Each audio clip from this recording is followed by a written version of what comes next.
to our first of an ongoing speaker series. We're calling this Research on the Run, and it's designed for PERS faculty fellows to present a short prepared talk that's in the lead up to an academic or professional conference. So this also gives us a chance to absorb something new in between busy schedules and during a brief lunch. So today I get to introduce our speaker, Dr. Andrew Whittemore, who is an assistant professor here in City and Regional Planning. And his talk today is on the ever-timely topic of opposition to rezoning for residential development, which is not only relevant for our region, but many others that are attempting to use rezoning in order to expand affordable housing options.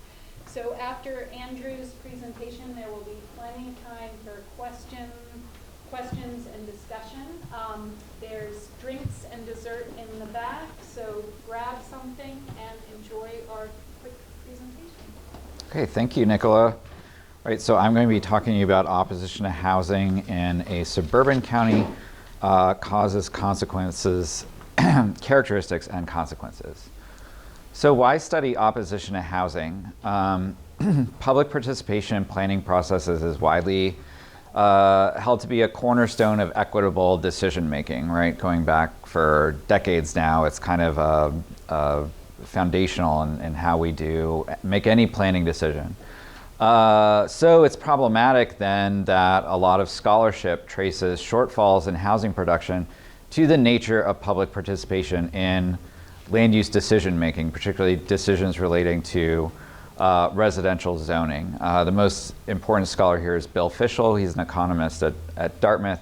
He argues that homeowners have a pretty powerful disincentive, social and economic disincentive to support new housing coming into their neighborhoods, because that means more people who will be sharing services and facilities with existing homeowners, thus depressing their property values or raising taxes to pay for expanded services, et cetera, also impacting property values. So the narrative is that a lot of this revolves around concern over property values. And these home voters, he calls them, in jurisdictions where they are dominant, which tends to be suburbs. Homeowners in suburbs are the dominant class of investors in land. Elect local legislators or through referenda can support exclusionary measures. Although I've done some research that shows that in big cities too, coalitions of homeowners can also be very effective in suppressing the production of housing. So a lot of what Fischel writes is kind of empirically understudied still. There's probably the best study of opposition to housing that's out there is from Rolf Pendle in '99. He looked at 182 cases in the Bay Area and San Francisco. So we asked these questions: is participation in suburban debates over housing truly so oppositional? Is it really driven by these kind of selfish concerns over property values, or arguably more reasonable concerns like concerns about stormwater or traffic or school crowding, et cetera? And of course these things are linked, right? So they're a little hard to pull apart. But and then looking at the outcomes of opposition, doesn't it just as often or more often contribute to sensible design modifications like better stormwater management, just as often or more often than it might lead to reduced housing outputs?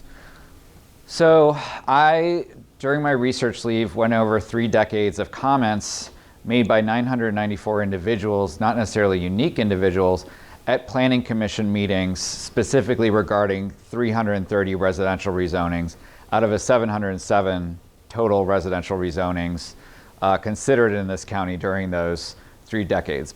These are by and large rezonings from agricultural to residential use, but also residential upzonings from like single family to townhome or multifamily or something, or just denser single family. This was, the minutes for all these commission meetings are verbatim. So it was very, right down to ums and ahs. So it was very easy to pull out, the reasons for people expressing their concern. And these meetings they're not the only venue in which the public can go and give feedback to planners, to planning commissioners, to legislators, but they are kind of promoted and advertised in the county as the primary means to give feedback for your feelings about a rezoning. So I do think it captures really the nature of public participation around these rezonings in this county. Henrico is a very large suburban jurisdiction of now probably about 350,000 people. Like many, it's situated right here. It's kind of Richmond's earmuffs, they call it. It's kind of on the west, northern, and eastern sides of the city of Richmond. And counties in Virginia and Maryland are interesting because they don't include any smaller jurisdictions that have any zoning authority within them. So anything that is, you're either in an independent city, like these funny little dots here, which you don't see on maps of other states, or you're in a county. So just by looking at one jurisdiction, and this is just very nice for the purpose of doing this kind of research, just by going to one municipal archive, I could capture kind of the picture of public participation across a very diverse county. Parts of it are very kind of urban, right next to Richmond. Parts of it are very rural. There are parts of it that are very poor, high income, very almost exclusively white parts. There are also pretty segregated, some poor segregated black communities there too. Like many inner suburban areas, it's shifted from about 77 to 59% white. It's also gone from having 5 Republican county council members to having 4 Democrat and 1 Republican. So there's been a lot of change in this county. So it was also interesting to see if maybe the nature of public participation would have changed as this county has changed a bit. Most importantly, the homeownership rate around 65%, very steady. That's in line. A homeownership rate of about 2/3 is consistent with kind of what suburban homeownership rates are in the United States. In cities, they tend to be a little bit lower. In rural areas, I actually don't know because I don't study rural areas.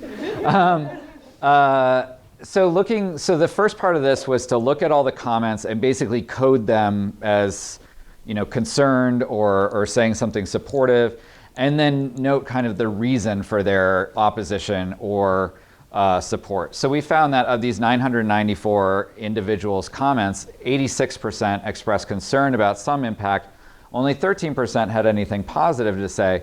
An even smaller number didn't actually say anything specific, but were just kind of someone showing up and saying, I'm against it, or I support this, but they didn't really say anything as to why. But very little, almost basically no overlap between that group that was, nobody showed up and said, well, I support this, but I'm concerned about these and these and these things. Generally, these were very separate groups. So the principal areas for concern are here. So traffic volumes and road conditions, that's probably, none of this should be that surprising to anybody. Second, drainage and or flooding, road connections or access. We have big issues with this in Carborough, Heather, since you've moved on. Density, property values down here, explicit, but a lot of these things are kind of bound up together. What's really interesting about these findings was going back to Pendle. Pendle didn't quite break it down over so many categories, and he was also looking at the percentage of cases featuring comments versus a percentage of comments featuring these different subjects. But we kind of did Pendle's analysis too. And so he, for example, found concerns over traffic to show up in 28% of cases in the Bay Area study he did. Combining traffic volumes and concerns about traffic hazards, the car is going to run over my kid, something like that. 27%, basically the same. Road connections, road access and connections, also screening, buffering, things relating to privacy, to site design. You saw in 24% of our cases, 23% of Pendle's cases. Impacts on adjacent uses, property values, and density. You saw that in 23% of Pendle's cases, 19% of our cases. So, I mean, this kind of shows that whether you're in the Bay Area or suburban Richmond, Virginia, Americans in suburbs are generally concerned about pretty much the same things, which is interesting given how different you might think those two areas are culturally and politically. These are just kind of some of the nature, and these are a little bit hyperbolic maybe, but that's kind of what you see a lot when the public come to these meetings. The property values ones are interesting. No one ever, not once in 30 years did someone show up and say, I've got this study that proves that single family, like something besides exactly what I live in, will negatively affect my property values. And as they say, feelings aren't facts, but when you're a legislator, feelings might as well be facts, because there's no requirement that you base your decision in facts, like on a BZA. Supposedly they base their decision on facts because they're quasi-judicial. But when you're a legislature, feelings might as well be facts. But you just had things like this. It's just totally dissimilar to what I have. I've got a gut feeling about this. I just know. Stuff like that. And then, commissioners and commissioners not as much because they're not elected, but certainly legislators are responses to that. I also want to note that a lot of kind of positive comments were not supportive of, say, like production of housing or more housing opportunity. They often took a form like this. This is by far the most highly restricted and lowest density case we've had the pleasure of working with. So we also, in looking at it's not really causation, but kind of what demographic factors are associated with the level of opposition. So we looked at the number of persons voicing opposition per case, and then the number of subjects touched upon by opposing persons. And we regressed that with 14 independent covariates demographics like income, population density, population per census tract, changes in these characteristics over the most recent decade. So any comments made from like 85 to 94, we looked at change over 80 to 1990, right? So, is neighborhood or change affecting the way people think about housing? How many acres were rezoned? Whether this represented an increase in allowed density, a change in land use, for example, from agricultural to residential, or whether it allowed zero lot line, which is a fancy word for townhomes, basically, or multifamily. Looking at this first indicator, the number of persons voicing opposition, we saw, slightly associated with larger rezonings, not surprising. Larger rezonings affect more people, so more people are showing up. Increasing homeownership rates, which lends some support to officials' hypothesis. But we were especially struck by the strength of kind of this correlation, which is that zero lot line or multifamily development was associated with about a fifth more persons showing up to speak, and we know that in this county, that's 86% of the time is negative.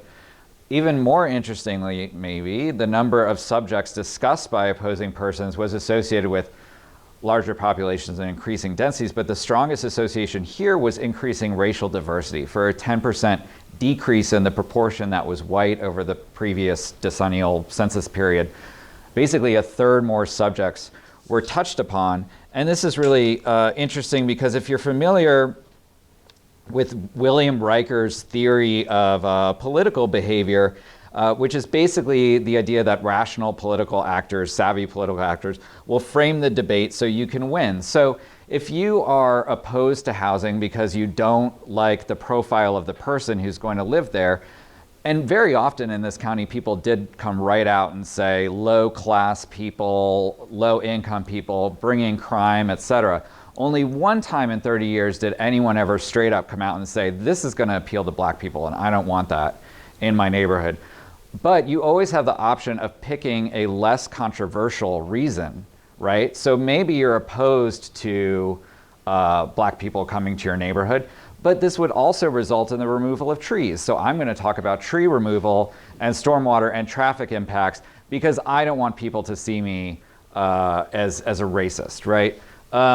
So, this kind of supports that some amount of complaining that's out there about housing is indeed kind of, this theory of heuristics is what William Riker calls it, kind of supports this idea that people are being savvy about how they oppose housing.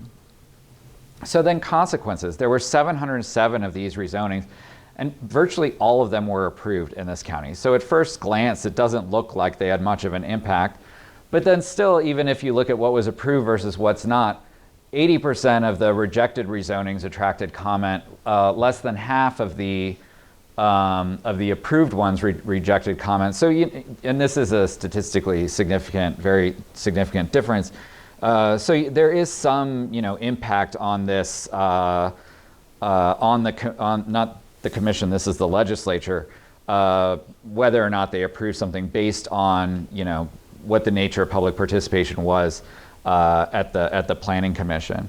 But then you have to look at exactly what is in the content of these rezonings. And as in North Carolina, they have state enabling legislation that enables the adoption of conditions, zoning conditions.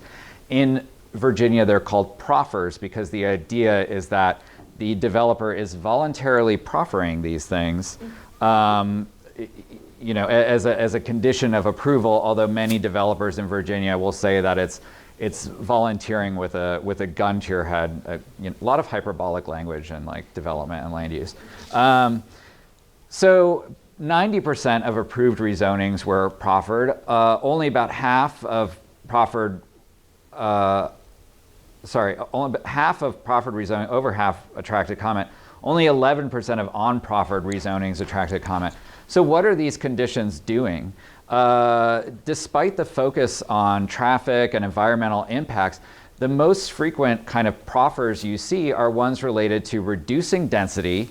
So that's like, okay, R3, you've got lot sizes of 11,000 square feet, which here translates to 80 units. We're gonna adopt a proffer that lot sizes have to be 13,000 feet, which reduces effectively the number of units to, I don't know, what did I say, like 40, right? It reduces the number of units. Or increasing floor areas. This county has minimum floor areas in all of its zoning districts. And 83% of the time they would adopt proffers to actually make the housing bigger, right? This is in addition to a lot of other things that definitely improve the quality of housing, like masonry fronts on exposed concrete foundations and stuff like this that just kind of like classes up the housing, then you have these proffers that are related to the things that people actually comment about. Only 36% featuring proffers restricting access, 21% something about traffic impacts like a turn lane or a study or something like this, 37% featuring stormwater management proffers, which might be as simple as like curb and gutter on streets or something like this. So, despite people talking about this stuff the most, there's kind of an established culture in this county, and I got this from talking to a lot of the planners, that new housing has to meet or exceed the quality of existing housing. That's kind of the expectation. So to some extent, maybe you don't have to complain about your property values or house sizes or whatever, because you know that the commission and the legislature are going to take care of it. All right, so various conclusions regarding our, and especially their similarities to Pendle's findings. Public input regarding rezoning for new residential development, at least in the suburban jurisdictions like the one we looked at, definitely focuses on potential impacts and impacts related especially to traffic, the environment, access, and yes, property values. Increasing racial diversity and relatively more affordable housing types are especially associated with greater levels of opposition. And while proffers often include stormwater management features and other protective measures, proffers requiring reduced densities and enhanced floor areas is much more common, meaning that undoubtedly an effect of the nature of public participation in this county is to reduce output, increase housing quality, and therefore prices. And so this contributes, the purpose of zoning is to prevent harm. That's what it says in every zoning ordinance. But effectively in this county, and I think a lot of the United States, what zoning has become is a vehicle for ensuring that new housing is going to meet or exceed the quality of your housing, which is to say that your housing should accrue as much value as possible. You basically have government in the role of wealth managers, not protecting people from harm, but I'm going to make sure your investment accrues as much as possible. These planners are the most underpaid wealth managers in the country.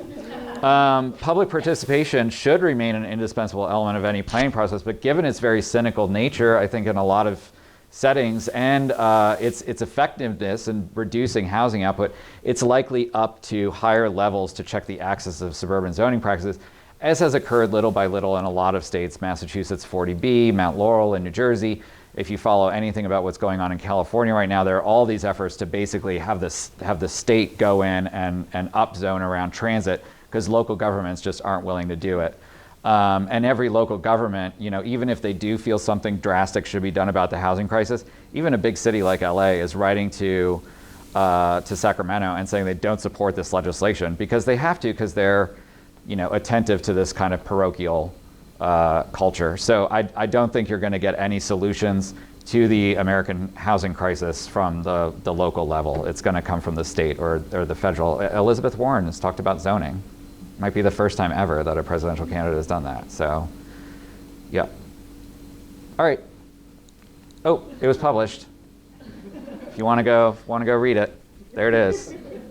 Just leave that up there.